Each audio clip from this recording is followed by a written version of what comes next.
So hello students, I hope you guys are doing great. मैं आपके लेके आ रहा हूँ रीनीट एग्जामिनेशन 2026 के लिए कुछ ऐसे क्वेश्चन जो कि मोस्ट प्रिडिक्टेबल क्वेश्चंस है। हम सब जानते हैं कि जो नीट एग्जामिनेशन होने वाला है 21 जून को, उसमें हो सकता है कि हमें कुछ टफ क्वेश्चंस देखने को मिले और उसके लिए हमें प्रिपरेशन करनी होगी। और प्रिपरेशन करते करते हमें ध्यान रखना होगा कि हम कुछ ऐसे टफ क्वेश्चंस करें जो मोस्ट प्रिडिक्टेड क्वेश्चंस हो। तो मैं आपके लिए ला रहा हूँ रीनीट एग्जामिनेशन 2026 के लिए कुछ क्वेश्चंस और शुरू करते हैं यूनिट्स, मेजरमेंट्स और वेक्टर से। चलिए, सबसे पहला क्वेश्चन है जिसमें हमें कॉलम 1 को कॉलम 2 के साथ मैच कराना है। कॉलम 1 में हमारे पास कुछ वेक्टर डायग्राम्स गिवन है और हमें कॉलम 2 के साथ उनको मैच कराना है। कॉलम 1 का ऑप्शन नंबर ए को गौर से देखो। हमारे पास दो वेक्टर्स गिवन है, ए वेक्टर और बी वेक्टर, जिनमें हेड टू टेल कनेक्शन है। ए वेक्टर का हेड और बी वेक्टर की टेल मिलाई हुई है। तो हमें बताना है कि कौन सा ऑप्शन कॉलम 2 में इसके साथ मैच कर रहा है। तो मुझे बताओ, जब मैं एक वेक्टर का हेड दूसरे वेक्टर की टेल के साथ मिलाता हूं, क्या मुझे from the tail of one vector to head of another vector, ये वेक्टर जो होगा ये इसका हेड होगा, क्या ये वेक्टर मुझे ए वेक्टर प्लस बी वेक्टर नहीं होगा? तो मैं लिख सकता हूं कि A vector plus B vector जो होगा, स्मॉल ए वेक्टर प्लस बी वेक्टर लिख लेता हूं मैं, ए वेक्टर प्लस बी वेक्टर जो होगा वो किसके बराबर है? वो है बराबर माइनस ऑफ सी वेक्टर के, क्योंकि यहाँ पे जो सी वेक्टर है वो ये वेक्टर है, उसका हेड जो है opposite to A vector plus B vector है। तो इसका मतलब ये है कि हमारे पास A vector plus B vector जो है माइनस सी वेक्टर के बराबर होगा, तो वो आ जाएगा बराबर ऑप्शन आर के बराबर। तो अब चलते हैं ऑप्शन बी की ओर। यहाँ पे फिर से दो वेक्टर्स है, ए वेक्टर और बी वेक्टर, जिनमें हेड और टेल कनेक्शन गिवन है। मुझे बताओ, अगर मैं एक वेक्टर ड्रा कर रहा हूं from the tail of one to the head of another vector, वो क्या दे देगा मुझे? डायरेक्टली रिजल्टेंट दे देगा। तो मैं लिख सकता हूं A vector plus B vector जो होगा वो सी वेक्टर के बराबर आना चाहिए।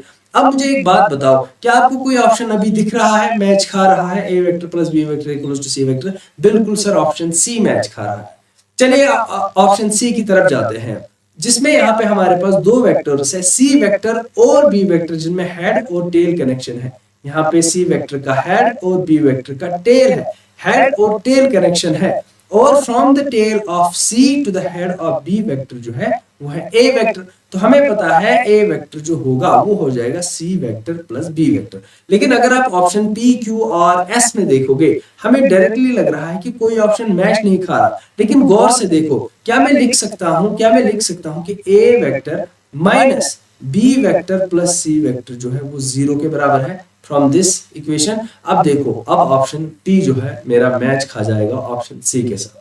अब मेरे पास लास्ट क्वेश्चन है इस पार्ट का, जो है डी, जिसमें मेरे पास अगेन सी वेक्टर और ए वेक्टर गिवन है। सी वेक्टर का हेड जो है वो ए वेक्टर की टेल के साथ मिलाया गया है। तो अगर मैं from the tail of C vector to the head of A vector जाऊं, वो देता है मुझे बी वेक्टर। अब मुझे बताओ बी वेक्टर किसके बराबर होना चाहिए? सर मैं इसको लिख सकता हूं सी वेक्टर प्लस ए वेक्टर।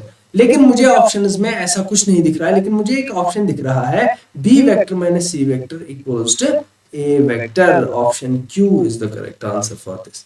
ओके, सो ये था हमारा पहला क्वेश्चन जो कि वेक्टर्स से था। अब हम चलते हैं एक और क्वेश्चन की ओर।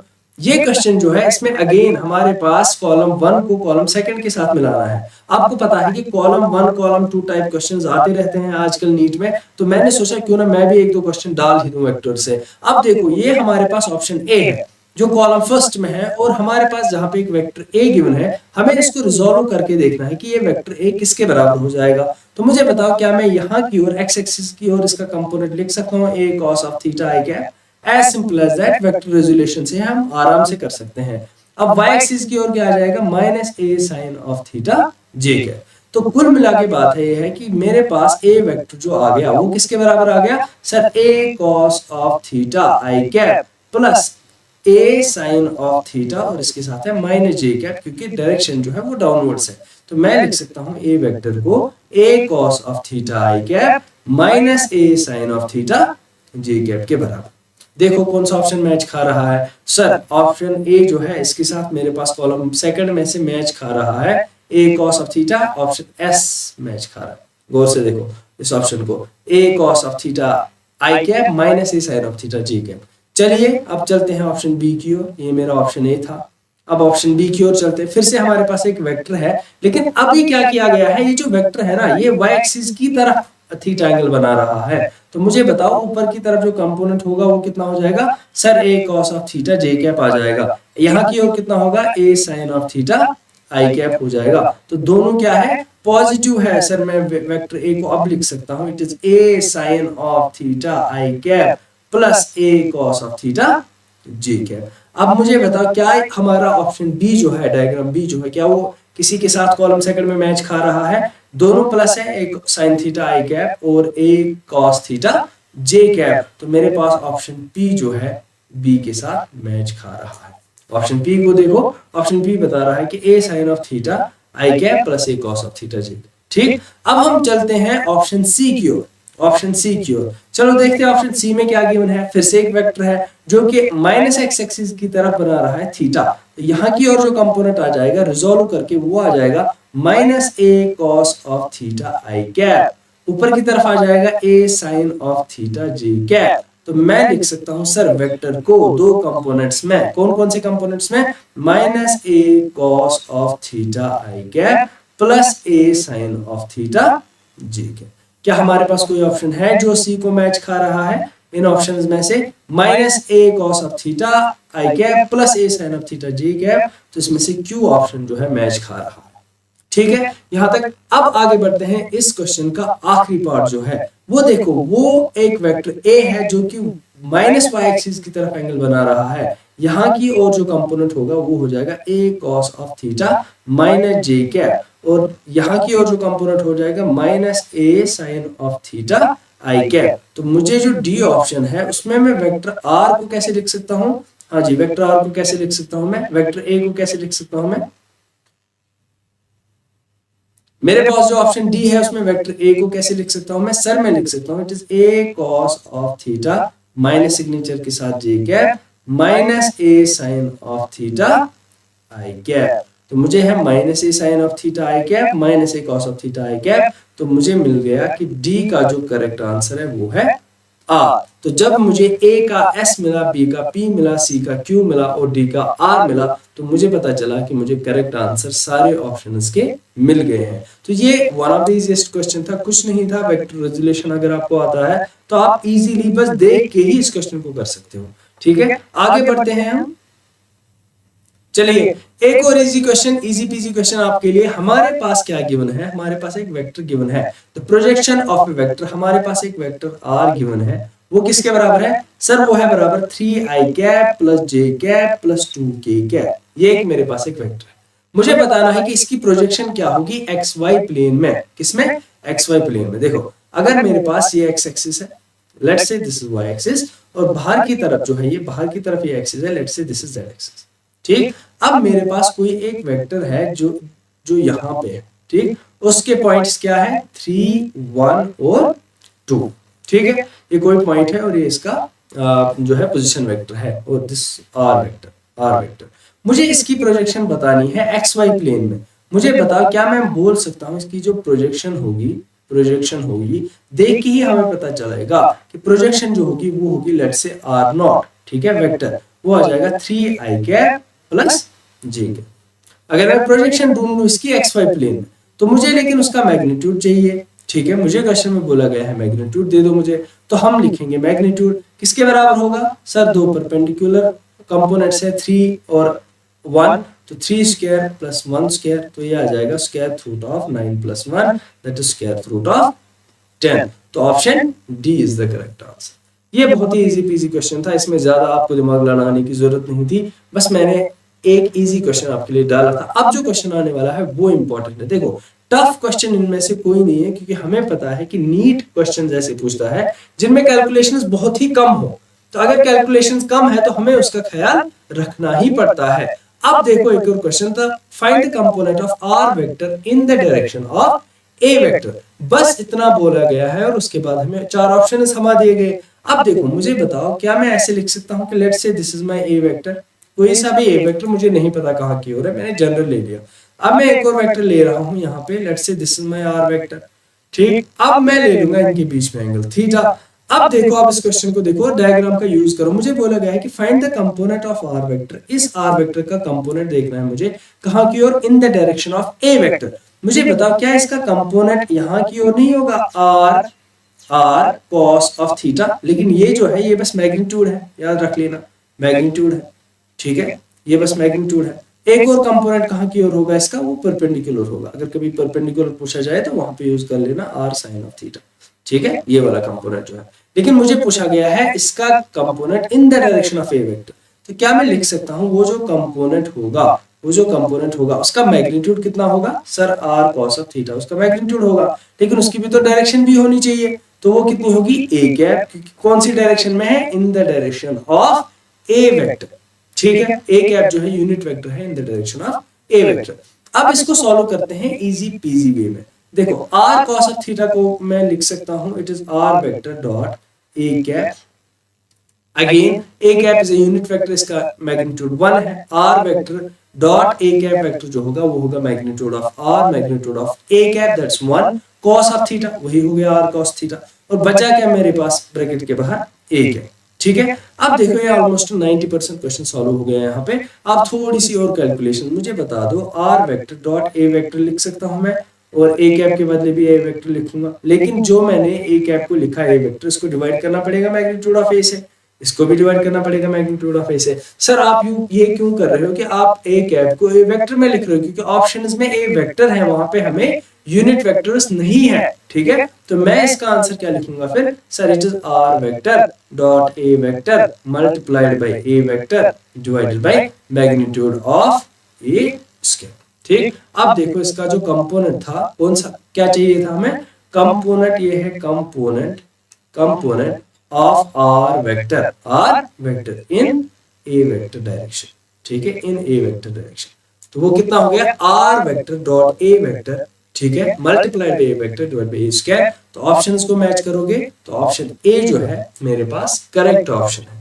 ये अनदर क्वेश्चन था जो कि अगेन इजी क्वेश्चन है, बट थोड़ा सा इसमें डिफरेंट तरीके से क्वेश्चन को मैनिपुलेट किया गया है, ठीक है। अब देखो हमारे पास सबसे बढ़िया क्वेश्चन अब है, एक क्वेश्चन है, फिगर शोज ए क्यूब, हमारे पास एक क्यूब है जिसकी साइड लेंथ है ए, तो हर एक साइड जो है इसका वो है ए। हमें बताया गया है angle between AF and X axis, हमें बताना है एएफ और एक्स एक्सिस के बीच में। मुझे बता सबसे पहले जो है एएफ वो ये हो जाएगा, तो एक बॉडी डायगोनल है, ये है मेरे पास एएफ वेक्टर, ठीक। क्या अगर आपसे मैं पूछूं एएफ वेक्टर की फॉर्मूला बताओ क्या होगी वो, सर वो हो जाएगी ए i cap plus A J cap plus ए के कैप, क्यों, क्योंकि 3D में है, ऑब्वियसली बॉडी डायगोनल है। इसका एंगल चाहिए मुझे एक्स एक्सिस की ओर, तो क्या मैं लिख सकता हूं कि जो मेरे पास एक्स वेक्टर होगा उसका मैग्नीट्यूड ए होगा और डायरेक्शन आई कैप हो जाएगी, ठीक है। लेट्स से कि ए एक्स ए बी है, वो है ना, ये है मेरे पास ए बी वेक्टर, इसके साथ मुझे इसका क्या चाहिए, एंगल चाहिए। अब मुझे एंगल निकालने के लिए क्या चाहिए, सबसे इंपॉर्टेंट एंगल निकालने के लिए क्या यूज करते हो आप, याद करो सर, डॉट प्रोडक्ट यूज करते हैं, डॉट प्रोडक्ट। हम डॉट प्रोडक्ट से क्या करते हो सर, अगर मेरे पास दो वेक्टर है A vector dot B vector, ये आता है magnitude of A magnitude of B और कॉस ऑफ थीटा के बराबर। अब अगर मुझे चाहिए यहाँ से एंगल इन दोनों के बीच में, मैं लिखता हूँ sir it is vector A dot vector B divided by magnitude of A divided by magnitude of B.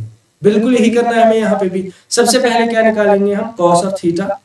बताओ कॉस ऑफ थीटा किसके बराबर होगा, सर ए वेक्टर और बी वेक्टर का डॉट प्रोडक्ट, जिनके बीच में हमें एंगल चाहिए। तो यहाँ पे एंगल चाहिए ए एफ वेक्टर और एक्स के बीच में, ठीक है, एक्स एक्सिस के बीच में।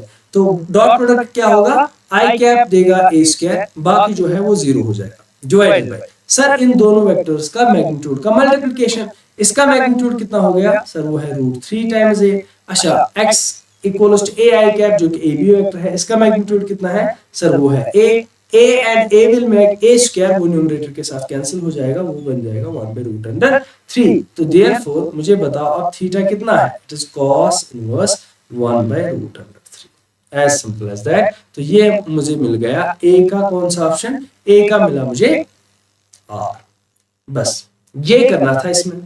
सिमिलरली अब मुझे पूछा गया है एंगल बिटवीन ए एफ और डी जी। देखो ए एफ अब मुझे पता है, अब मुझे दूसरा है वो है डी जी, ये है मेरे पास पॉइंट डी, ये है पॉइंट जी, ये है बॉडी डायगोनल। हो सकता है कभी आपको ऐसा ना बोला हो, बल्कि ऐसे बताया गया हो कि हमारे पास एक क्यूब है जिसका साइड है ए और हमें इसके बॉडी डायगोनल्स के बीच में एंगल बताओ, यही है बॉडी डायगोनल। ए एफ एक बॉडी डायगोनल है, डी जी एक और बॉडी डायगोनल है। अब देखो डी जी के लिए क्या यूज करोगे, हाँ जी, हमारे पास जब ऐसे वेक्टर होते हैं हमारे पास, इसका पोजीशन वेक्टर लेट से r1 और दूसरे पॉइंट का पोजीशन वेक्टर लेट से r2। अगर मैं आपसे बोलूं कि मुझे ये वेक्टर चाहिए तो आप बोलोगे sir it is r2 vector minus r1 vector. तो मुझे कौन सा वेक्टर चाहिए यहाँ पे? अब मुझे कौन सा वेक्टर चाहिए क्वेश्चन सॉल्व करने के लिए? बी क्वेश्चन, सर मुझे चाहिए dg वेक्टर। dg वेक्टर, बहुत बढ़िया। अब dg वेक्टर को मैं क्या ऐसे लिख सकता हूँ, ये g का जो है पोजीशन वेक्टर हो गया, ये d का पोजीशन वेक्टर हो गया। तो dg वेक्टर जो है, ये वाला vector dg vector, let's look at here, dg vector, ठीक है, ये वाला वेक्टर, ये किसके बराबर हो जाएगा? सर ये हो जाएगा ag वेक्टर माइनस, माइनस क्या हो जाएगा इससे? ad vector, as simple as that. अब मुझे पता है dg vector, dg vector equals to ag, बता दो ag किसके बराबर है? सर ag वेक्टर जो है वो xy प्लेन में है, तो इसका आ जाएगा ai cap plus aj cap minus ad vector से सब्ट्रैक्ट करना है तो वो आ जाएगा ak कैप। चलिए मुझे दोनों वेक्टर मिल गए, af वेक्टर भी और dg वेक्टर भी। देखो यहाँ पे af वेक्टर है, यहाँ पे dg वेक्टर है, क्योंकि इन्हीं के बीच में मुझे चाहिए एंगल। अब मुझे इन दोनों के बीच में अगर cos ऑफ थीटा निकालना है, वो क्या आ जाएगा? सर इन दोनों का डॉट प्रोडक्ट, इन दोनों का डॉट प्रोडक्ट क्या हो जाएगा? आई कैप और आई कैप वो आ जाएगा ए स्क्वायर, प्लस आ जाएगा j cap and j cap, that will be 1 and a square, और यहाँ पे के कैप डॉट के कैप वो आ जाएगा 1, लेकिन आ जाएगा minus A square. Very great, divided by, अब दोनों वेक्टर्स का मैग्नीट्यूड का मल्टीप्लिकेशन, एफ का मैग्नीट्यूड कितना है? सर √3a है, बिल्कुल। अगर dg का मैग्नीट्यूड निकालना है, dg का मैग्नीट्यूड कितना है? सर √3a है अगेन। अब देखो a स्क्वायर कैंसिल्स आउट, ये न्यूमरेटर a स्क्वायर डिनोमिनेटर के स्क्वायर के साथ कैंसिल हो जाएगा, so it will be 1 by √3 into √3 is 3। तो मुझे cos ऑफ थीटा किसके बराबर मिल गया? 1/3। थीटा किसके बराबर आ जाएगा? cos inverse 1/3। ये मुझे मिला ऑप्शन नंबर कौन सा? बी। और ऑप्शन बी का कौन सा आंसर आया? हाँ जी, ऑप्शन बी का कौन सा आंसर आया? सर ऑप्शन बी का आ गया 1/3, दैट इज 2। ठीक है, यहां तक क्लियर है? चलिए अब आखिरी वाला पार्ट करते हैं इसका। आखिरी वाला पार्ट देखते हैं, angle between AE and AG। ठीक है, AE और AG के बीच में मुझे एंगल निकालना है। सबसे पहले देखते हैं AE कौन सा है? सर ये वाला एंगल है AE वेक्टर, ठीक, किस प्लेन में? XZ प्लेन में। उसके बाद कौन सा है? AG। AG कहां पे है? सर वो XY प्लेन में है, लाइक दिस। तो मैं ऐसे लिख सकता हूं, मेरे पास AG वेक्टर जो हो जाएगा, क्योंकि मुझे पहले वेक्टर चाहिए, किसके बराबर हो जाएगा? सर वो हो जाएगा AI cap plus AJ cap. उसके बाद कौन सा वेक्टर चाहिए? सर मुझे चाहिए उसके बाद AE वेक्टर, ठीक है, AE वेक्टर, वो किसके बराबर होगा? सर वो हो जाएगा बराबर AJ cap plus AK cap. ठीक, अब मुझे इन दोनों के बीच का क्या चाहिए? cos ऑफ थीटा चाहिए। तो क्या लिखूंगा मैं? सर इन दोनों के बीच में लिखूंगा cos of theta will be equals to किसके बराबर? हाँ जी, इन दोनों का dot product, I dot j 0, I dot k 0, j dot j is 1 and it is a square, so it will be a square and j is k is 0। ठीक है, divided दोनों का मैग्नीट्यूड, सर इसका magnitude √2a है, ठीक है, और इसका मैग्नीट्यूड AE का मैग्नीट्यूड √2a है। a स्क्वायर कैंसिल कर जाएगा, तो मुझे बचेगा 1 डिवाइड बाय √2 इंटू √2 इज 2। तो थीटा किसके बराबर हो जाएगा? जब cos थीटा की वैल्यू 1/2 मिल जाए तो थीटा किसके बराबर है? सर 60 डिग्रीज के बराबर। और ये मुझे मिल रहा है, सी को मिल रहा है ऑप्शन बी। ठीक है, ऐसे उन्होंने फालतू में दे रखा था, तो हमने कॉलम 1 को कॉलम 2 के साथ मैच किया और ये मुझे मिले सारे पार्ट्स के आंसर विद सॉल्यूशन। ठीक, अब हम बात करते हैं नेक्स्ट क्वेश्चन की। देखो मैंने आपके लिए एक और नेक्स्ट क्वेश्चन रखा है जो कि बहुत ही इजी क्वेश्चन है, आप इसको बस देख के ही कर सकते हो, ज्यादा इस पे दिमाग लगाने की जरूरत भी नहीं है। The relationship between permittivity and permeability is, ठीक, तो मुझे पता है कि सर सी स्क्वायर जो होता है बराबर स्पीड ऑफ लाइट, वो होता है 1/म्यू नॉट एप्सिलॉन। ठीक है, ये हो गया मेरे पास सी स्क्वायर। अब बात करते हैं हम म्यू नॉट की, क्योंकि मुझे चाहिए डायमेंशंस ऑफ म्यू नॉट, वो आ जाएगा एप्सिलॉन नॉट इनवर्स के डायमेंशंस, और c square is LT minus 1 whole square, लेकिन ये आ जाएगा माइनस में। ठीक है, क्योंकि सी स्क्वायर डिनोमिनेटर में चला जाएगा, वो न्यूमरेटर आ जाएगा तो -2 आ जाएगा। ठीक है, तो अब यहां से निकालो answer, mu naught equals to, sir वो क्या आ जाएगा? हाँ जी, वो आ जाएगा एप्सिलॉन नॉट रेज़ पावर -1, उसके बाद L rays power -2, T rays power 2 +2, ठीक है, क्योंकि माइनस और माइनस जो है यहाँ पे वो प्लस बन जाएंगे और हमें आंसर मिलेगा t⁻²। ये मुझे मिला परमेबिलिटी के डायमेंशंस। अब मैच करो अपने ऑप्शंस। देखो हमारे पास ये जो है ε0⁻⁻1 बस ऑप्शन सी और ऑप्शन डी में है, यहाँ पे आप देख सकते हो और यहाँ पे इसको देखोगे ए और बी में ε0⁻1 है और उसके बाद r⁻2 है मेरे पास, तो r⁻2 किस में है, ऑप्शन डी में है, तो डी मेरा जो है करेक्ट आंसर है इस क्वेश्चन का, ठीक है। तो ये बहुत ही इजी क्वेश्चन था। अब हम एक और क्वेश्चन कर रहे हैं। मैंने सोचा क्यों ना हम एक क्वेश्चन करें सिग्निफिकेंट फिगर्स पे, ठीक है। मैंने आपको साथ साथ में हिंट भी दे दिया। अब इस क्वेश्चन का सोल्यूशन देखो और मुझे बताओ कि क्या ये सबको आएगा। ये क्वेश्चन बहुत ही इजी पीजी क्वेश्चन है। अगेन बचपन से मल्टीप्लिकेशन करते आ रहे हैं, उसी मल्टीप्लिकेशन को यूज करना है हमें और हमें कुछ और रूल्स डालने पड़ेंगे जिसे कहते हैं सिग्निफिकेंट फिगर। अब मुझे बताओ कि एज ऑफ ए क्यूब, एक क्यूब है जिसका एज है 1.2 × 10⁻²। मीटर। हमें बताना है कि इसके वॉल्यूम कितना होगा। देखो हमें पता है सर वॉल्यूम जो होता है क्यूब का वो होता है ए क्यूब, तो मतलब ए को हमें 3 बार मल्टीप्लाई करना पड़ेगा, दैट्स 1.2 × 1.2 मल्टीप्लाई बाय 1.2, ठीक है। और मल्टीप्लिकेशन हो जाएगा 10⁻², कितनी बारी, 3 बारी, तो 10⁻6 मीटर क्यूब मिल गया मुझे। देखो इसका जब आप आंसर निकालोगे it will be 1.44 × 1.2 × 10⁻6 metre cube. मैं आपको बस रा कैलकुलेशन दिखा रहा हूं, परफेक्ट रा कैलकुलेशन। देखो it is 8, it's 8, it will B 2, it will B 4, 4 and 1, तो इट विल बी 8, ठीक है, it will B 2, it will B 7, it will B 1.7, तो आंसर आ जाएगा मुझे 1.728 × 10⁻6 मीटर क्यूब। तो ये मुझे मिल गया वॉल्यूम, ये मुझे मिल गया वॉल्यूम ऑफ क्यूब। लेकिन यहाँ पे एक पॉइंट है, हमें बताया गया है कि इसका वॉल्यूम कितना होगा वो तो निकल के आ गया 1.728, लेकिन हमें यहाँ पे सिग्निफिकेंट फिगर्स का ख्याल रखना पड़ेगा।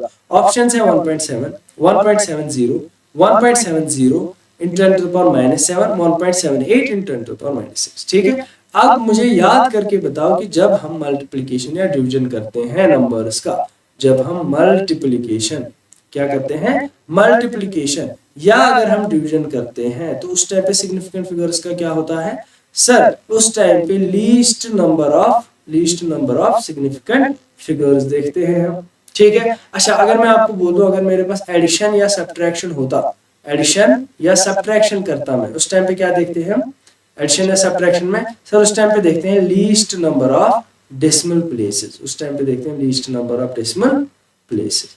अब ये वाला तो मल्टीप्लिकेशन का है, ठीक है, ये वाला तो मल्टीप्लिकेशन का है, तो इसका मतलब हुआ कि हमें देखना है क्या, least number of significant figure. अब मुझे बताओ कि ए में जब हमने ए को 3 बार मल्टीप्लाई किया ताकि हम वॉल्यूम निकाल सके, इन तीनों में से वैल्यूज में तो सेम वैल्यूज है, तो सिग्निफिकेंट फिगर्स कितनी है, लीस्ट वो है 2 सिग्निफिकेंट फिगर।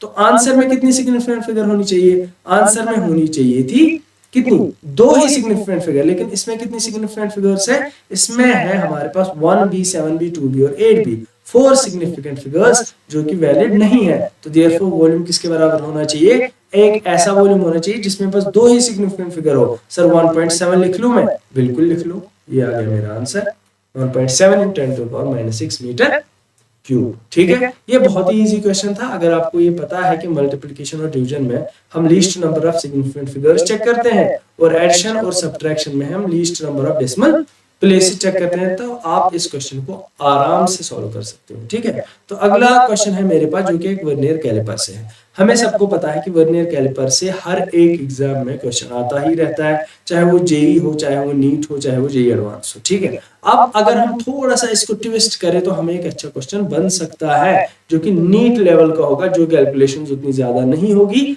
बट हाँ उसमें दिमाग लगाने की जरूरत रहेगी। ऐसा ही क्वेश्चन ये भी है हमारे पास, यहाँ पे गिवन है कि एक वर्नियर कैलिपर है हैविंग 1 मेन स्केल डिवीजन, जो मेरे पास 1 मेन स्केल डिवीजन है वो है 0.1 सेंटीमीटर के बराबर। यही गिवन है क्वेश्चन में, इसमें हमें कुछ ज्यादा दिमाग लगाने की जरूरत नहीं है। और इसमें लीस्ट काउंट जो है वर्नियर कैलिपर का वो है 0.02 सेंटीमीटर, ये भी गिवन है। If n be the number of divisions on the vernier scale and m be the length of the vernier scale, then देखो हमें बताया गया है कि number of divisions on vernier scale जो है वो है n, और हमें बताया गया है कि लेंथ ऑफ वर्नियर स्केल जो है वो है m, तो मुझे बताना है n और m की क्या वैल्यू होगी। देखो जब हमारे पास लीस्ट काउंट गिवन है, मेन स्केल डिवीजन गिवन है, तो मैं क्या करूंगा, लीस्ट काउंट को लिखूंगा बराबर it is 1 main scale division minus 1 vernier scale division. तो यहां से मुझे निकल के आ सकता है वर्नियर स्केल डिवीजन, बिल्कुल। तो 1 वर्नियर स्केल डिवीजन जो हो जाएगा वो आ जाएगा इसके बराबर 1 main scale division minus least count के बराबर। अब मुझे बताओ 1 मेन स्केल डिवीजन किसके बराबर है, सर वो है 0.1 सेंटीमीटर के बराबर, माइनस क्या होगा इससे, लीस्ट काउंट। लीस्ट काउंट किसके बराबर है, सर वो है 0.02 सेंटीमीटर की वजह। तो 1 वर्नियर स्केल डिवीजन यहां से किसके बराबर आ जाएगा, सर वो आ जाएगा बराबर 0.08 सेंटीमीटर के बराबर। इसको मैं एक सुंदर से बॉक्स में बना लेता हूं क्योंकि हमें इस चीज की पड़ेगी जरूरत, ठीक है, सॉल्व करने में। अब देखो मुझे चाहिए n और m की वैल्यू। n क्या है, number of divisions on the vernier scale. m क्या है, length of the vernier scale. अच्छा मुझे एक बात बताओ, क्या मैं ऐसे लिख सकता हूँ कि लेंथ जो होगी वर्नियर स्केल की वो होगी बराबर उस पे डिविजन्स कितने हैं, मतलब n वर्नियर स्केल डिविजन्स है, मल्टीप्लाई होगा कि एक वर्नियर स्केल डिवीजन की लेंथ क्या है, तो 1 VSD लिखूंगा। क्या ये सही है? तो क्या मैं, लेकिन हमें क्वेश्चन में क्या गिवन है कि लेंथ ऑफ वर्नियर स्केल जो है वो किसके बराबर है, m के बराबर। नंबर ऑफ डिविजन्स हो गई divide n equals to 1 VSD। लेकिन मुझे पता है 1 VSD किसके बराबर है, 0.08 सेंटीमीटर के बराबर। तो जिस ऑप्शन में m/n 0.08 सेंटीमीटर आएगा वही ऑप्शन हमारा करेक्ट आंसर हो जाएगा। अब देखो ऑप्शन नंबर ए को देखो, it is 0.5 divide by 10 that is 0.05, तो हमारे लिए कोई मतलब नहीं इसका। ऑप्शन बी को देखो 0.4 डिवाइड बाय 9 जो कि नहीं देगा मुझे 0.08 सेंटीमीटर, बिल्कुल गलत। ऑप्शन सी को देखो 0.8 डिवाइड बाय 10, तो ये देगा मुझे 0.08 सेंटीमीटर। तो ये आंसर जो है मुझे करेक्ट आंसर है।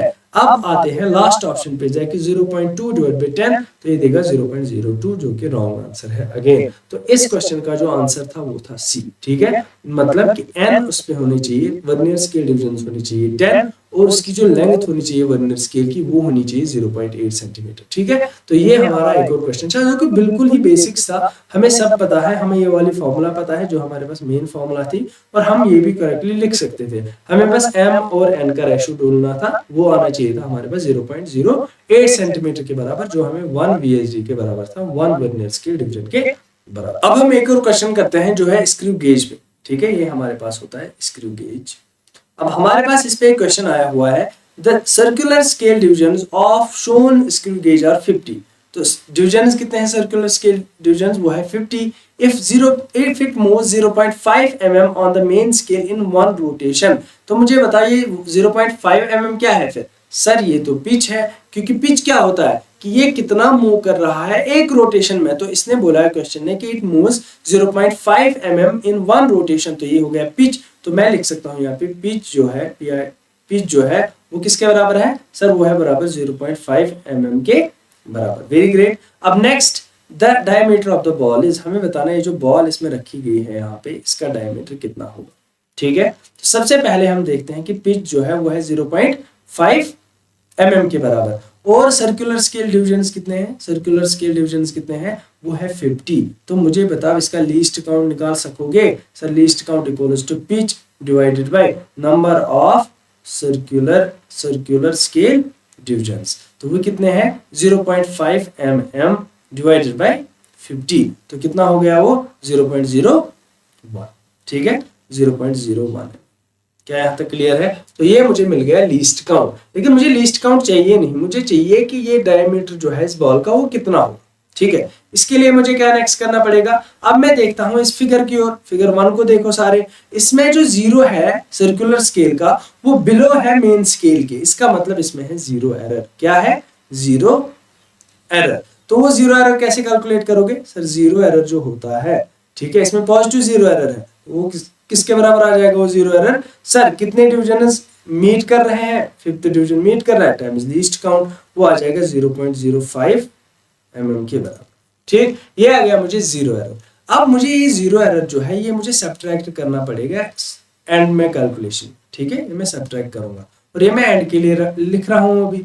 अब मुझे बताओ आगे क्या करना है, हमें आगे हमें बताना है कि जब हमने इसमें एक बॉल रखी हमें उसका डायमीटर बता दो। तो मुझे बताओ रीडिंग कितनी मिल रही है हमें, सेकंड फिगर में मुझे रीडिंग कितनी मिल रही है, मेन स्केल रीडिंग प्लस कितने डिविजन्स जो है कोइंसाइड कर रहे हैं, that's 25 multiplied by least count. तो रीडिंग जो मिल रही है मुझे यहाँ से वो कितनी है, reading equals to main scale reading कितनी है, इट इज 1 mm, ठीक है 1 mm प्लस 25 इंटू 0.01 mm, ठीक है। तो रीडिंग यहाँ से मिली मुझे 1 plus 0.25, so it is 1.25 millimetre, ये मुझे रीडिंग मिल गई। लेकिन इससे मुझे सब्ट्रैक्ट क्या करना पड़ेगा, जीरो एरर। तो मुझे डायमीटर किसके बराबर मिलेगा, डायमीटर मिल जाएगा मुझे बराबर 1.25 mm माइनस 0.05 mm, तो आंसर आ जाएगा मुझे इट इज 1.20 mm के बराबर। तो ये था मेरे पास स्क्रू गेज। हमें पता है बहुत ही इजी है, ठीक है, उतना ज्यादा टफ है नहीं, बहुत ही इजी क्वेश्चन था। हमें बताया गया था कि हमारे पास ये जो मूव कर रहा है 0.5 mm मूव कर रहा है एक रोटेशन में, तो इसका मतलब हमारे पास पिच जो है वो 0.5 था। डायरेक्टली नाम पिच नहीं दिया गया था, इसलिए ये क्वेश्चन अच्छा है, ठीक है। देखो सर्कुलर स्केल डिवीजन जो है वो 50 है, वो मैंने लिख दिए। यहाँ से मैं निकाल सकता हूँ लीस्ट काउंट, जो मुझे पता है लीस्ट काउंट होता है pitch divided by number of circular scale division. अगर मुझे ये पता चल गया कि पिच कितना है, ठीक है, और लीस्ट काउंट कितना है, ठीक है, तो मैं जीरो एरर कैलकुलेट कर सकता हूँ। जीरो एरर हम फिगर 1 से देख रहे हैं, जब इसका जीरो मेन स्केल का जो जीरो है, ठीक है, कोइंसाइड नहीं कर रहा है सर्कुलर स्केल के जीरो के साथ। जीरो कहाँ है, वो है below the main scale zero, इसका मतलब कि इसमें एक पॉजिटिव जीरो एरर है, वो हमने कैलकुलेट कर लिया 0.05 mm, ठीक। वो हम सब्ट्रैक्ट कर रहे हैं एन की कैलकुलेशन में, जो कि हमारी थी 1.25। ये हमने कैसे निकाला, सर हमें पता है कि रीडिंग जो हमें मिलती है स्क्रू गेज से वो होती है मेन स्केल रीडिंग प्लस होती है इसमें कितने नंबर ऑफ जो है डिविजन्स कोइंसाइड कर रहे हैं मल्टीप्लाई बाय लीस्ट काउंट, सबको मिला के हमें आंसर मिला 1.20 mm। तो ऑप्शन सी इसका जो है करेक्ट आंसर, ठीक है। आई होप कि आपको ये समझ आया होगा, बहुत ही इजी क्वेश्चन था ये, उतना टफ क्वेश्चन है नहीं ये। चलिए अगला क्वेश्चन देखते हैं। देखो अगला क्वेश्चन है वर्नियर स्केल से। अगेन मैंने क्वेश्चन पूछा गया है वर्नियर स्केल। अब बताओ क्या आप इस क्वेश्चन को सॉल्व कर पाओगे। बहुत ही इजी क्वेश्चन है, क्वेश्चन को एक बार पढ़ लो। The figure shows a situation when the jaws of vernier are touching each other, ठीक। हमारे पास एक ऐसी सिचुएशन है जहां पे जॉ जो है वो टच कर रहे हैं ईच अदर को। Each main scale division is of 1 mm, एक मेन स्केल डिवीजन जो है वो किसके बराबर है, 1 MSD किसके बराबर है, वो है 1 mm के बराबर। आप ये देख सकते हो यहाँ से कि fifth division of the vernier scale जो है कोइंसाइड कर रहा है with the main scale division. ये है वर्नियर स्केल, ठीक है, इसका फिफ्थ डिवीजन मेन स्केल के साथ कोइंसाइड कर रहा है, फिफ्थ डिवीजन के साथ कोइंसाइड कर रहा है, ठीक है। The zero error of the instrument is, हमें बताना है जीरो एरर किसके बराबर होगा। मुझे बताओ कि हमारे पास zero of the vernier scale जो है वो है to the right of the main scale, तो इसमें हो जाएगा पॉजिटिव जीरो एरर, ठीक है। जीरो एरर किसके बराबर हो जाएगा, किसी को पता है जीरो एरर किसके बराबर हो जाएगा, सर वो हो जाएगा कि कितने नंबर हमारे पास कोइंसाइड कर रहे हैं, वो कर रहा है 5 इंटू लीस्ट काउंट। अब मुझे चाहिए लीस्ट काउंट, लेकिन मुझे गिवन है 1 मेन स्केल डिवीजन। मुझे बताओ वर्नियर स्केल का, अगर मैं वर्नियर स्केल की बात करूं, इसमें लीस्ट काउंट किसके बराबर लिख सकते हैं हम लिख सकते हैं 1 main scale division divided by number of divisions on the vernier scale. कितने हैं वो, 10, फिगर से देख सकते हो वर्नियर स्केल डिविजन्स कितने हैं, 10 वर्नियर स्केल डिविजन्स। तो इसका मतलब ये हुआ कि लीस्ट काउंट जो है it is 1 divided by 10, 1 main scale, so it will B 0.1 mm, ठीक है। ये इसका हो गया लीस्ट काउंट। तो मुझे चाहिए जीरो एरर, तो it will B 5 into least count कितना है 0.1 mm। तो आंसर आ गया मुझे कितना, zero error will be equals to कितना, हाँ जी, it will be 0.5 mm। Positive या नेगेटिव,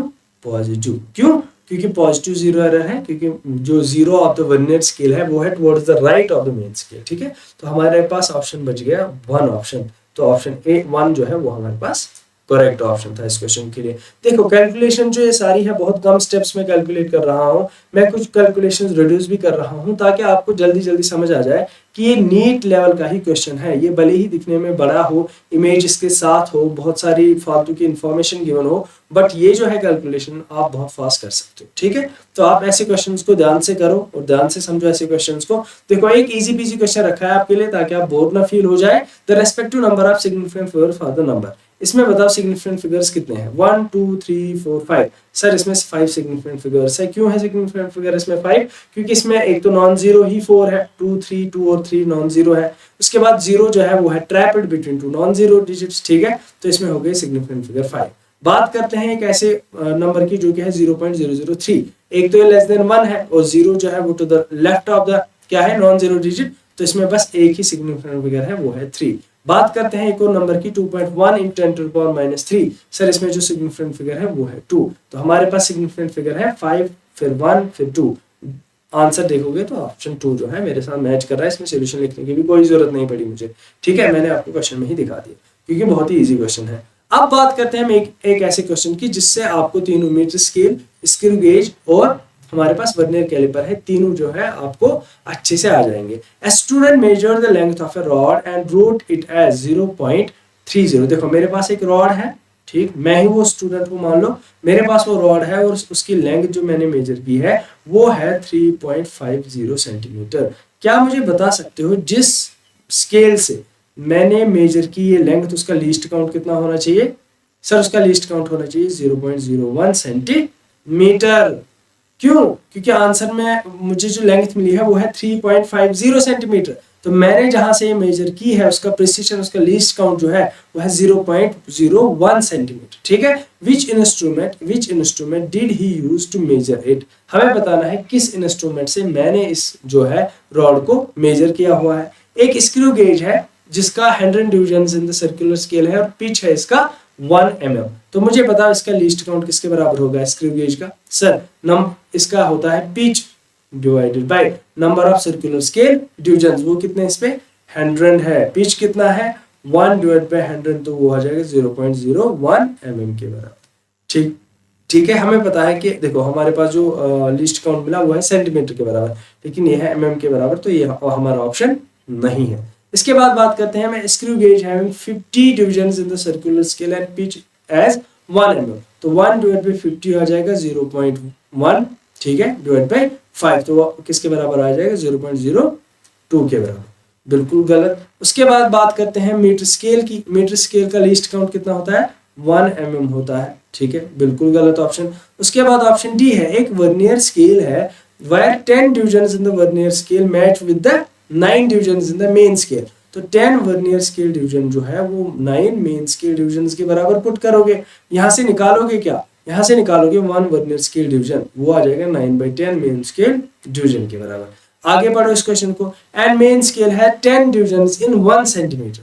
जो मेरे पास मेन स्केल है, ये मान लो मेरे पास मेन स्केल है, ठीक है, इसके 1 सेंटीमीटर में कितने नंबर ऑफ डिविजन्स है? 10 डिविजन्स है। ठीक है, तो इसका मतलब क्या हुआ? एक मेन स्केल डिवीजन किसके बराबर हो जाएगा? यहाँ से ये आपको पता चल जाएगा। एक मेन स्केल डिवीजन, मेरे पास 10 डिविजन्स है 1 सेंटीमीटर। ठीक है, तो एक डिवीजन का लेंथ कितना हो जाएगा? 1 डिवाइडेड बाय 10। ठीक, इतने सेंटीमीटर। अब मुझे चाहिए क्या? अब मुझे चाहिए लीस्ट काउंट जो होना चाहिए 0.01 सेंटीमीटर के बराबर। अगर इस ऑप्शन से लीस्ट काउंट मुझे मिला 0.01 सेंटीमीटर, तो मतलब मैंने एक वर्नियर कैलिपर यूज किया है जिसके 10 vernier divisions in the vernier scale coincide हो रहे हैं 9 मेन स्केल डिविजन्स के साथ। ओके, और मेन स्केल डिवीजन है 10 डिविजन इन द 1 सेंटीमीटर। तो लीस्ट काउंट किसके बराबर होगा? 1 main scale division minus 1 vernier scale division के बराबर। आगे इसको सॉल्व करो, लीस्ट काउंट हो जाएगा बराबर मेन स्केल डिवीजन किसके बराबर है? 0.1 सेंटीमीटर माइनस क्या हो जाएगा? 1 vernier scale division, it is 9/10 main scale division. ठीक, और मैं ऐसे लिख सकता हूँ, यहाँ पे ही लिख लेता हूँ मैं 1 मेन स्केल डिवीजन, वैल्यूज में एंड में पुट कर लूंगा। ठीक है, इजी होने के लिए। अब इसको यहाँ पे सॉल्व करो तो लीस्ट काउंट हो जाएगा बराबर 1 मेन स्केल डिवीजन मतलब -9 मेन स्केल डिवीजन मतलब 1 divide by 10 main scale division. 1 divide by 10 into, बताओ मुझे मेन स्केल डिवीजन किसके बराबर है? सर वो है 1 डिवाइड बाय 10 और सेंटीमीटर के बराबर। It is 1 divide by 100, that is 0.01 centimetre. तो हमने जो मेजर किया है इस रॉड को, वो मेजर किया है हमने एक वर्नियर कैलिपर के साथ, जिसके मेरे पास है 10 divisions on the vernier scale किसके बराबर? 9 division on the main scale. ठीक है, और उसके main scale division has 10 division in 1 centimetre. तो हमें कुछ नहीं चेक करना था, हमें बस लीस्ट काउंट चेक करना। ठीक है, ये एक और इजी क्वेश्चन था, हमें इससे तीनों जो स्केल्स है, वर्नियर स्केल, स्क्रू गेज और मीटर स्केल, तीनों चेक हो गई। देखो ये एक और इजी क्वेश्चन है आपके लिए, वेक्टर से लाया हूं मैं आपके लिए। ये एक इजी क्वेश्चन करके दे दो मुझे बहुत ही जल्दी से। इसमें बोला गया है कि हमारे पास in the vector diagram shown in the figure are हमारे पास is the resultant of A vector और बी वेक्टर, और बोला गया है कि आर जो है वो b/√2 के बराबर है। तो हमें बताना है कि एंगल थीटा किसके बराबर हो जाएगा, ये वाला एंगल थीटा। ठीक, ये एक राइट एंगल ट्रायंगल बन रहा है। मुझे बताओ कि हमारे पास आर और बी की रिलेशन पता है, ठीक है, अननोन है हमारे पास ए। क्या है मेरे पास अननोन? अननोन है मेरे पास ए। तो मैं चाहूंगा कि इसको अवॉइड कर लूं। ठीक, मैं चाहूंगा कि ए को मैं क्या करूंगा, अवॉइड करूंगा। सर कैसे अवॉइड करोगे? मैं निकालूंगा फिर साइन ऑफ थीटा, मैं निकालूंगा एक ट्रिग्नोमेट्रिक रेशियो जिसमें बस मुझे क्या वैल्यूज पता हो, जिसमें मुझे बेस ना लगे। ठीक है, बेस जिसमें ना हो, जिसमें हाइपोटेन्यूज हो और परपेंडिकुलर हो। ये हाइपोटेन्यूज हो गया और ये परपेंडिकुलर हो गया। तो मैं क्या निकालूंगा, sine of theta. Sine of theta equals to perpendicular divide by hypotenuse. Perpendicular किसके बराबर है? सर परपेंडिकुलर है बराबर किसके बराबर, आर डिवाइडेड बाय हाइपोटेन्यूज किसके बराबर है, बी। तो वो आ जाएगा r√2। यहां से बताओ मुझे b की वैल्यू नहीं निकाल पाओगे, r√2 के बराबर है सर। तो मुझे बताओ यहाँ से r और r कैंसिल हो जाएगा, 1/√2। साइन थीटा की वैल्यू कब होती है 1/√2? जब थीटा हो 45 डिग्री। ठीक है, ये बहुत ही इजी क्वेश्चन था। अगेन मैंने आपको फिर से समझाया है कि कैसे कर सकते हैं, डायरेक्टली हम इसको देख के आंसर निकाल सकते हैं। ठीक है, ये एक और इजी क्वेश्चन था। चलिए आगे बढ़ते हैं हम एक और क्वेश्चन पे। The dimension is MLT-2A-2 belongs to. हमें बताना है कि डायमेंशन MLT-2A-2 किससे बिलोंग करते हैं। मुझे एक बात बताओ, सबसे पहले आता है सेल्फ इंडक्टेंस। कौन सी फॉर्मूला यूज करोगे इसके लिए? सर एनर्जी जो होती है एक इंडक्टर में वो होती है ½ ऑफ L² के बराबर। एनर्जी के क्या डायमेंशंस है? इट इज ML2T-2, ये मुझे पता है। मल्टीप्लाई हो जाएगा इसके साथ I²⁻², मतलब A⁻², क्योंकि एम्पियर है, करंट का जो डायमेंशन है वो है एम्पियर। ये डिनोमिनेटर में आ जाएगा लेकिन वो न्यूमरेटर में -2 बन जाएगा। ठीक है, तो ये मुझे मिले सेल्फ इंडक्टेंस के डायमेंशन। ठीक है, तो ये मैच नहीं खा रहे मेरे ऑप्शन के साथ। It is MLT-2A-2, it is ML2T-2A-2। ठीक है, तो ये मुझे नहीं है। अब बात करते हैं मैग्नेटिक परमेबिलिटी μ0 की। ठीक है, μ0 कहां से लाओगे? सर मुझे पता है कि जब मेरे पास दो पैरेलल वायर्स होते हैं, यहाँ से आपको मैग्नेटिक फील्ड सा करंट भी थोड़ा थोड़ा क्लियर हो जाएगा। अगर ये डिस्टेंस d पे है, तो फोर्स पर यूनिट लेंथ जो एक दूसरे पे अप्लाई कर रहे हैं वो है μ0 I1 I2 divide by 2πd के बराबर। यहाँ पे सब कुछ पता है। देखो फोर्स, हमें डायमेंशन ऑफ फोर्स पता है, इट इज MLT-2। ठीक है, और क्या है मेरे पास, ये L के डायमेंशन लेंथ और ये D कैंसिल ही कर जाएंगे, 2π जो है डायमेंशन लेस है, डिवाइड हो जाएगा इसमें एम्पियर², वो आ जाएंगे डायमेंशंस ऑफ μ0। ठीक, यहाँ पे मैं डायमेंशंस की फॉर्मूला लगा देता हूँ। अब आगे मुझे चाहिए डायमेंशंस ऑफ परमेबिलिटी, तो किसके बराबर हो जाएंगे डायमेंशंस ऑफ μ0? वो आ जाएंगे MLT-2A-2। यही गिवन थे मुझे ऊपर। बोला गया है कि ये जो डायमेंशंस है ये किसके हैं, ये किसके थे? ये थे मैग्नेटिक परमेबिलिटी के डायमेंशंस। ठीक है, देखो इलेक्ट्रिक परमिटिविटी के डायमेंशन निकालने हैं तो फिर से इजी निकाल सकते हो, एप्सिलॉन0। ऐसे फ्लक्स के भी डायमेंशंस आप निकाल सकते हो easily, N∅ = L times I। ठीक है, L के डायमेंशंस पहले ही निकाल के रखे हैं, I हमें पता है, तो हमें निकालने हैं phi के डायमेंशन। ठीक, तो हमें जो इसका आंसर है वो है B, मैग्नेटिक परमेबिलिटी। हम एक और क्वेश्चन करते हैं जो कि है एरर से। एक बेसिक क्वेश्चन है, बहुत ही इजी क्वेश्चन है, बहुत बारी आपने ऐसे क्वेश्चंस किए भी होंगे। ठीक है, एक क्वेश्चन बोल रहा है कि student measures the time period of 100 oscillations. कितने ऑसिलेशंस की? 100 oscillations of a simple pendulum 4 times. इसने 4 बार ये मेजरमेंट्स कर ली और डेटा जो इसने कलेक्ट किया, पहले आया 90 सेकंड्स, फिर आया 91 सेकंड, फिर उसके बाद आया 95 सेकंड, उसके बाद आया 92 seconds. If the minimum duration in the measuring clock is 1, जो हमारे पास if the minimum duration in the measuring clock is 1 second, तो मतलब कि जिससे हम टाइम मेजर कर रहे हैं, ठीक है, उसमें मिनिमम ड्यूरेशन जो है मेजरिंग क्लॉक में वो है 1 सेकंड, उसके बाद 2 सेकंड, उसके बाद 3 सेकंड। ठीक, तो हमें क्या बोला गया है, then the reported mean time should be. हमें बताया गया है कि mean time, reported mean time क्या होना चाहिए। मुझे सबसे पहले ये बताओ कि अगर मैं मीन वैल्यू निकालूं, ठीक है, मीन वैल्यू किसके बराबर आना चाहिए? सर मीन वैल्यू आ जाएगा बराबर किसके बराबर 90 प्लस 91 प्लस 95 प्लस 92, ठीक है, डिवाइडेड बाय 4, तो वो किसके बराबर आ जाएगा, कैलकुलेट करो, 5 6 7 8, ठीक है, 36 divided by 4, this will be 9, this will be 2, ये आ गया 92 सेकेंड्स, ठीक है। ये आ गया मुझे मीन वैल्यू। क्या आ गया मुझे, मीन वैल्यू। क्या मैं निकाल सकता हूं एब्सोल्यूट एरर पहली कैलकुलेशन में, लेट्स से डेल्टा t1, पहले जब हमने टाइम मेजर किया 90 सेकंड्स, उसमें absolute error mean value minus measure value, that's 90 second, तो आ जाएगा 2 सेकंड्स का एब्सोल्यूट एरर, ठीक है। इसका मैग्नीट्यूड निकाल देता हूं मैं। उसके बाद क्या करूंगा मैं, डेल्टा t2 दूसरी मेजरमेंट में निकालूंगा मैं एब्सोल्यूट एरर, वो किसके बराबर आ जाएगा सर, ट्रू वैल्यू यानी मीन वैल्यू माइनस कितना 91 सेकंड, तो वो आ जाएगा 1 सेकंड के बराबर। उसके बाद तीसरी कैलकुलेशन जब हमने की, उसमें मैं एब्सोल्यूट एरर निकालूंगा, 92 माइनस 95 इसका मैग्नीट्यूड, ठीक है, तो वो कितना आ जाएगा 3 सेकंड्स का, ठीक है, 3 सेकंड्स का। अब उसके बाद मैं आखिरी वाले में देखता हूं डेल्टा t4, वो कितना आ जाएगा 92 माइनस, इसके बाद कौन सी वैल्यू ली थी हमने 92, तो इसमें है 0 सेकंड। ये आ गया मेरे पास, ये आ गए मेरे पास सारे एब्सोल्यूट एरर, ये है मेरे पास एब्सोल्यूट एरर। अब मुझे क्या निकालूंगा मैं निकालूंगा मीन ऑफ एब्सोल्यूट एरर। अब मैं एब्सोल्यूट एरर इसका मीन निकालूंगा, वो किसके बराबर आ जाएगा, let's say that is delta t mean, ठीक है, मीन एब्सोल्यूट एरर, वो किसके बराबर आ जाएगा 2 + 1 + 3 + 0, 2 + 1 + 3 + 0 डिवाइडेड बाय क्या आ जाएगा 4 आ जाएगा। तो मुझे यहाँ पे मिला delta t mean of absolute error जो होगा that will B 3 + 1 is 4, 4 + 2 is 6 divided by 4, that will be 3/2, that is 1.5 second. तो मुझे आंसर मिला 1.5 सेकेंड। लेकिन देखोगे आप हमें कैसे आंसर देना है, हमें देना है तो मीन वैल्यू क्या था 92 प्लस माइनस 1.5 सेकेंड होना चाहिए। लेकिन यहाँ पे एक ग्लिच है, वो ये है कि इन्होंने बोला था कि if the minimum division in the measuring clock is 1 centimetre, अगर उसमें मिनिमम डिवीजन ही 1 सेंटीमीटर है तो वो 1.5 को मेजर ही कैसे करेगा। तो इसको राउंड ऑफ करके अप्रोक्सीमेटली लिखेंगे हम 2 सेकेंड्स, तो मुझे मिल जाएगी 2 सेकेंड्स, ठीक है। तो मुझे मिल जाएगा 92 प्लस माइनस 2 सेकेंड्स, तो आ जाएगा आंसर मेरे पास कौन सा, आंसर सेकंड, ठीक है। तो ये हमारे पास था एक और क्वेश्चन जो कि एरर्स पे बेस्ड था।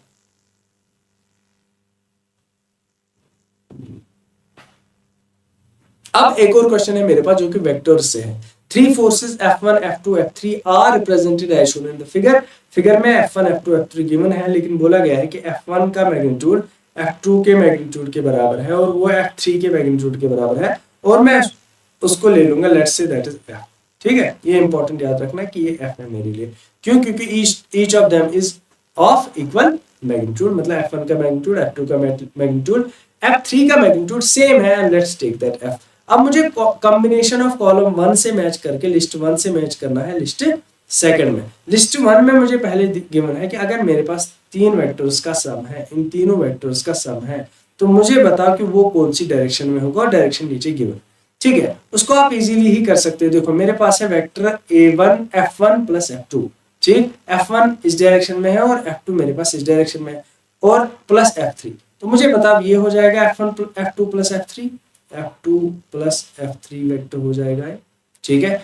अब इनका क्या होगा F2 प्लस F3 वेक्टर का, मुझे बताओ F2 वेक्टर को लिख सकता हूं मैं F, ठीक है, और इनकी डायरेक्शन तो आ जाएगी √2 टाइम्स F। अगर मैं इनका मैग्नीट्यूड F ले लूं तो आ जाएगा √2 टाइम्स F। इस यहाँ की ओर है मेरे पास F, लेकिन √2 F तो ज्यादा है, ठीक है, तो डायरेक्शन आ जाएगी B, ये आ जाएगा मुझे डायरेक्टली ये वाला, ठीक है। तो मेरे पास B का ऑप्शन आएगा 2, तो देखो 2 यहाँ पे है और 2 यहाँ पे। उसके बाद Q पे चलो। अब जो मेरे पास यहाँ पे गिवन है वो है F1 vector minus F2 vector, और प्लस करना है मुझे F3 वेक्टर। मुझे बताना है ये कौन सी डायरेक्शन में होगा, क्या F1 minus F2 plus F3। कैसे निकालोगे इसको, सबसे इजीएस्ट है ये। देखो मैं क्या कर सकता हूँ, मैं लिख सकता हूँ कि जो मेरे पास F1 वेक्टर है, ये वाला वेक्टर, ठीक है, ये जो टॉप पे है मैंने F1 वेक्टर लिखा है, I will erase it. F1 vector को मैं क्या लिख सकता हूँ, इट इज माइनस F, क्योंकि इसका मैग्नीट्यूड F है, ठीक है, F cos of 45 times I cap plus F sin of 45 times J cap, ऐसे। या मैं इसको डायरेक्टली ऐसे लिख सकता हूँ कि F1 वेक्टर जो होगा वो हो जाएगा minus F/√2 I cap plus F/√2 J, ठीक है, ये आ गया मेरे पास F1 वेक्टर। सिमिलरली आप F2 को भी निकाल सकते हो, F3 को भी। F2 किसके बराबर होगा सर? F2 वेक्टर हो जाएगा बराबर Fi कैप के बराबर, और क्या बचा फिर? F3 vector. F3 वेक्टर हो जाएगा माइनस Fj कैप के बराबर। ठीक, अब मुझे निकालना है F1, फिर माइनस करना है इससे मुझे F2 और प्लस करना है F3। तो F1 किसके बराबर है? Minus F by root under 2 i cap plus F by root under 2 J cap. ठीक, माइनस हो जाएगा इससे F2, वो है माइनस F आई कैप के बराबर। ठीक है, अब यहां से निकालो इसका आंसर। ठीक है, और प्लस है इसके साथ F3, ये तो F2 हो गया, प्लस है इसके साथ F3 मतलब F J कैप हो जाएगा सब्ट्रैक्ट, ये माइनस इसका अपना। ठीक है, अब कैसे निकालोगे इसका आंसर? हाँ जी, ऑप्शन क्यू का क्या आ जाएगा? मेरे पास आई कैप वाली दो टर्म्स है, तो I will take minus F common, it will be 1 by root under 2 plus 1 times i cap. ठीक है, ये देखो minus F by 2 minus F i cap, ये दो। अब मेरे पास J टर्म्स भी दो है। ठीक, इसमें से क्या करूंगा मैं? प्लस F को कॉमन निकालूंगा, it will be 1 by root under 2 minus 1 times J cap. ये वाली टर्म जो है, ये वाली टर्म तो सरासर नेगेटिव ही है। ठीक है, ये वाली टर्म नेगेटिव है। ये क्या है? पॉजिटिव है नेगेटिव? आपको लग रहा है सर बाहर तो पॉजिटिव है, पॉजिटिव होना चाहिए, नहीं, इट इज 1 बाई रूट 2 जो लेस देन 1 है। माइनस जब 1 करोगे उससे तो ये आ जाएगा नेगेटिव। तो मुझे बताओ जो वेक्टर मुझे मिलेगा यहाँ से, वो कौन सी डायरेक्शन में मिलेगा? वो ऐसी क्वाड्रेंट में मिलेगा जहां पे दोनों, इसका x कंपोनेंट और y कंपोनेंट दोनों होंगे नेगेटिव। वो कौन से कंपोनेंट में है? Something like this. ठीक है, तो ये वाला आ जाएगा इसका। तो ये कौन सा मैच खा रहा है हमारे पास? सर ये खा रहा है मैच ऑप्शन 3 के साथ। ये देखो मेरे पास ऑप्शन 3, ये तो Q का आ जाएगा मेरे पास 3। तो हमारे पास बस एक ही ऑप्शन ऐसा बचता है ऑप्शन 3, जिसमें P 2 है और Q है 3 के बराबर। ठीक, बाकी आप ये दोनों भी R और S भी अकॉर्डिंगली चेक कर सकते हो। ये मेरे पास F1 की फॉर्मूला और ये मेरे पास F2 और F3 की फॉर्मूला। मैं फॉर्मूला 1 का इसकी बात नहीं कर रहा, फॉर योर काइंड इन्फॉर्मेशन मैं क्वेश्चन की बात कर रहा हूँ, फॉर्मूलाज की बात कर रहा हूँ। ठीक है, तो बढ़िया, चलते हैं आगे। एक और क्वेश्चन है मेरे पास अभी आपके लिए। हमें बताया गया है कि अगर हम, हाँ जी, क्वेश्चन ये है कि if the unit of length and mass to be double then the numeric value with respect to present value of the universal constant g will become. तो मुझे बताया गया है कि अगर मैं लेंथ के यूनिट्स और जो मास के यूनिट्स है उनको डबल कर दूंगा, ठीक है, तो मुझे न्यूमेरिक वैल्यू ऑफ g पे क्या फर्क पड़ेगा? अब सबसे पहले देखते हैं g कहां से आता है। सर जब मेरे पास दो मासेस होते हैं उनमें फोर्स होता है G m1 m2 divided by r square. Class 9th में पढ़ा हुआ है। तो क्या मैं यहाँ से G के डायमेंशन निकाल दूं तो वो आ जाएगा mlt माइनस 2 मल्टीप्लाइड हो जाएगा l स्क्वायर डिवाइड हो जाएगा m स्क्वायर। ठीक है, ये सारे मुझे डायमेंशन मिल रहे हैं। तो G के डायमेंशंस किसके बराबर आ जाएंगे? कोई बताएगा? It will be m raise power minus 1, ये आ जाएगा l क्यूब और t रेज पावर माइनस 2, ये आ गए मेरे पास G के डायमेंशन। ठीक है, अब देखो मुझे क्या बताया गया है कि अगर हम यूनिट ऑफ लेंथ और मास को डबल करें तो न्यूमेरिक वैल्यू ऑफ G को क्या हो जाएगा? As of its present value. क्या मुझे पता है न्यूमेरिक वैल्यू टाइम्स यूनिट, ठीक है, वो किसके बराबर होता है? U1 will be equals to N2 U2।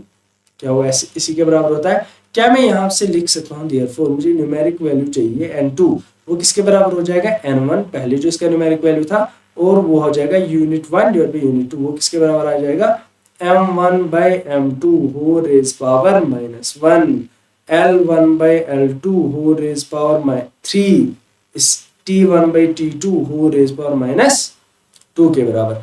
अब जो मेरे पास l2 है वो डबल किया गया है, ठीक है, वो डबल किया गया है। मास को क्या किया गया है? मास को भी डबल किया गया है। ठीक है, ये जो टाइम है ये सेम रह रहा है। ठीक है, तो इससे कोई फर्क नहीं पड़ेगा। देयरफॉर n2 की वैल्यू क्या आ जाएगी?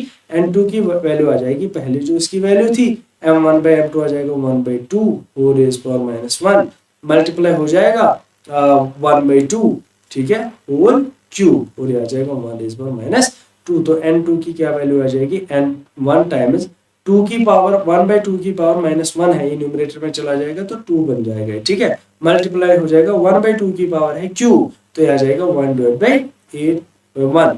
तो आप देखो यहाँ से n2 की वैल्यू मिल जाएगी आपको n1 by 4। तो क्या हुआ है? हाफ हुआ है, 4 टाइम्स हुआ है, हाफ 1 by 4 टाइम्स हुआ है, 8 टाइम्स हुआ है, 1 by 8 टाइम्स हुआ है। आंसर इज ऑप्शन सेकंड कि 1 by 4 टाइम्स हुआ। ठीक है, ये था हमारा एक और क्वेश्चन जो कि बहुत ही इजी क्वेश्चन था अगेन। तो आगे बढ़ेंगे हम एक और क्वेश्चन की ओर। देखो ये क्वेश्चन जो है ये आपको अच्छे से करना पड़ेगा, ये हमें पहले भी पता है। हमें बताया गया है कि the characteristic distance at which quantum gravitational effects are significant the Planck's length, उसको उन्होंने कहा है क्या, प्लैंक्स लेंथ। तो लेकिन पहले ही कहा गया है द कैरेक्टरिस्टिक डिस्टेंस। तो मुझे बताओ जो प्लैंक्स लेंथ है, ठीक है, इसका नाम ही है लेंथ, प्लैंक्स लेंथ है, तो इसके डायमेंशंस किसके बराबर होंगे सर, डायमेंशंस इसके एल हो जाएंगे, ठीक है। उसके बाद क्या पूछा गया, can be determined from a suitable combination of fundamental physical quantities. हम प्लैंक्स लेंथ को जी यूज करके, एच कट यूज करके, सी यूज करके, एच इज प्लैंक्स कांस्टेंट, ठीक है। प्लैंक्स लेंथ को हम कैसे निकाल सकते हैं, जी यूज करके, एच यूज करके और सी यूज करके हम निकाल सकते हैं। हमें बताना है कि which of the following gives correctly the Planck's length, ठीक है। मान लीजिए प्लैंक्स लेंथ है एल, तो मैं इस एल को लिख सकता हूँ प्लैंक्स लेंथ को in terms of G raise power x, ठीक है, h cut raise power y और सी रेज पावर जेड के बराबर, ठीक है। अब यहां से देखते हैं प्लैंक्स लेंथ के डायमेंशंस है एल, तो मैं प्रोपोर्शनैलिटी को हटा के एक डायमेंशन लेस, ये है मेरे पास एक डायमेंशन लेस कांस्टेंट को इंट्रोड्यूस कर रहा हूं। उसके बाद मुझे चाहिए dimensions of G. What is G, universal constant. क्या मिला था मुझे इसके dimensions, g equals to m raised power minus 1 l raised power cube t raised power minus 2, ठीक है। ऐसे मुझे प्लैंक्स कांस्टेंट के भी डायमेंशन चाहिए सर। एनर्जी जो होती है h न्यू होती है, ठीक है। अब h को डिवाइड करो 2 पाई, वो फिर भी रहेगा, that will B h cut new, ठीक है। यहाँ से भी 2 पाई डिवाइड कर लेना, 2 पाई अब डायमेंशन लेस है तो ये आ जाएगा m l 2 t minus 2, ठीक है, will be equals to h cut के डायमेंशंस और फ्रीक्वेंसी के डायमेंशंस होते हैं 1 ओवर टाइम, ठीक है। तो ये टाइम यूनिवर्स के डायमेंशंस आ गए इसमें।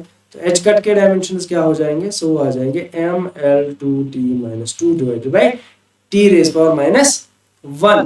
तो ये न्यूमरेटर में चला जाएगा तो it will be M L 2, ठीक है, टी रेज पावर माइनस 1। ये मुझे मिल गया डायमेंशंस ऑफ एच कट, ठीक है। अब मैं क्यों कर रहा हूँ इसको यूज, सर मैं डायमेंशंस पुट करूंगा। ऐसे ही सी के डायमेंशंस क्या मिलेंगे, C will be L T minus 1, ठीक है। अब ऐसे क्वेश्चंस को सॉल्व कैसे करोगे सर, के मैंने एक डायमेंशनलेस क्वांटिटी इंट्रोड्यूस कर ली, जी की वैल्यू पुट करूंगा m raise power minus 1 l cube t raise power minus 2 raise power x, ठीक है। अब उसके बाद, हाँ जी, उसके बाद मल्टीप्लिकेशन में क्या है, मल्टीप्लिकेशन में है h रेज पावर y। तो यहां से मैं लिखूंगा, यहाँ इसके बाद h लिखूंगा मैं। h के डायमेंशंस क्या है, it is m l 2 t minus 1 raise power y, उसके बाद L T minus 1 raise power z। देखो यहाँ से मैच करोगे ना इन डायमेंशंस को, तो हमें मिल जाएगा ऑप्शन 4, प्लैंक्स लेंथ जो है वो आ जाएगा G h cut by c cube square root के बराबर, ठीक है। तो ये ऑप्शन 4 हमारा करेक्ट आ जाएगा। आई होप कि आप, ये एक क्वेश्चन है जो आप डायरेक्टली आंसर कर सकते हो। Dimensional analysis gives no information about the dimensional constant, obviously this is the correct answer, ठीक है। बस एक ही ऑप्शन पढ़ो और आंसर निकालो। क्यों, हमारे पास अगर मैं लिखूं आपको टाइम पीरियड ऑफ सिंपल पढ़ना, आप बोलोगे sir it's 2 pi by square root of l by g। लेकिन अगर मैं आपको बोलूं कि क्या मैं अगर t equals to square root of l by g लिख सकता हूं, क्या ये करेक्ट है, बिल्कुल करेक्ट है, बट ओनली डायमेंशनली, ठीक है। ये डायमेंशनली करेक्ट इक्वेशन है, डायमेंशनली करेक्ट इक्वेशन है। ये भी डायमेंशनली करेक्ट है, ठीक है, डायमेंशनली करेक्ट। लेकिन ये जो फॉर्मूला है ये फिजिकली भी करेक्ट है, एक्चुअल में हमें 2 पाई मल्टीप्लाई करना पड़ता है। लेकिन डायमेंशनल फॉर्मूला हमें 2 पाई के बारे में कोई इंफॉर्मेशन नहीं दे रही। किसके बारे में, डायमेंशनलेस क्वांटिटीज के बारे में कोई इंफॉर्मेशन नहीं दे रही, ठीक है। तो ये हो जाएगा no information about the dimensionless quantity, ठीक है। अब मेरे पास एक आखिरी question, please do this question at home. I hope this session was useful to you. Thank you so much.